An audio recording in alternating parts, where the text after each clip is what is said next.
Good morning, Premier. It's Saturday, September 25th, 2021.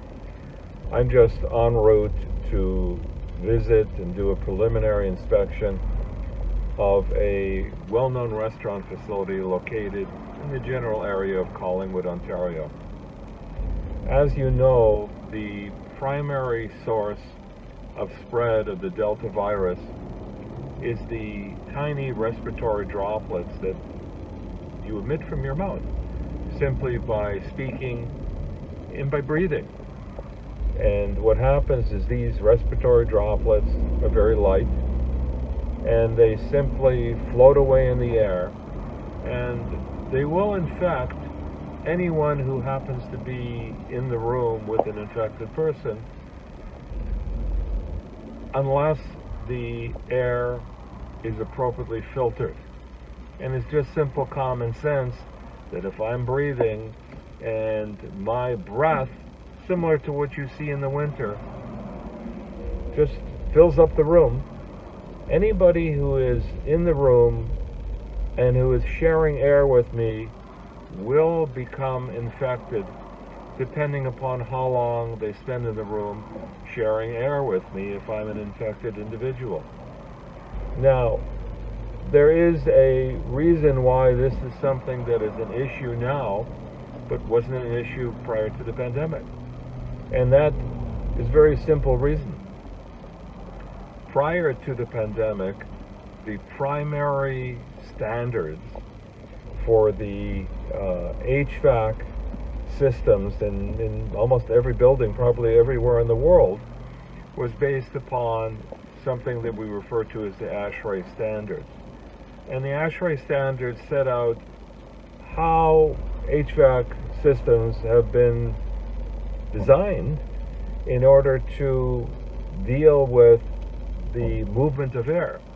The problem being that these ASHRAE standards, pre-pandemic ASHRAE standards, were based upon a primary goal, which was air comfort control, which means heating, air conditioning, moisture control, and to do all this at a maximum energy savings as possible. The problem being, as has been acknowledged by ASHRAE, is that once the pandemic hit, we're no longer simply concerned about air comfort, which is heat, temperature, moisture. Now we have to worry about what's in the air.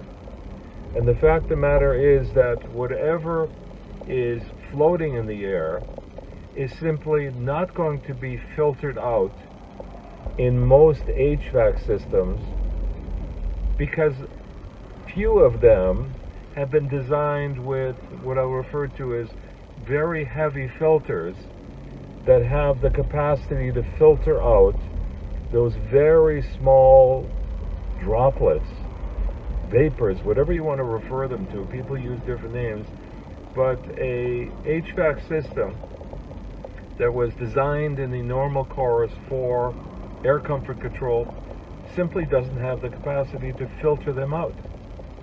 And unless your system has the capacity to filter them out, they're just going to float around in the air, and anyone who is in that room, the longer they're in the room, they're going to have the heightened risk of becoming infected as a result of them having shared air with any individual who happens to be infected.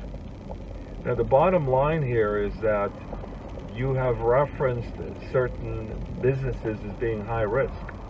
Well, I take issue with the selection of businesses which you have, based upon advice that you've been given, have deemed to be high risk, because the riskiness of a business in terms of susceptibility for these small droplets to be shared by different folks is simply a function of how well their air is clearance. And it's got nothing to do with the fact that they happen to be a restaurant or a gym or a barber shop. It's got to do with the fact as to whether or not the system is set up such that it has the capacity to have the room air, I call it the air envelope, properly circulated. They call the exchange rate, which means how often in the hour is that air recirculated and replaced.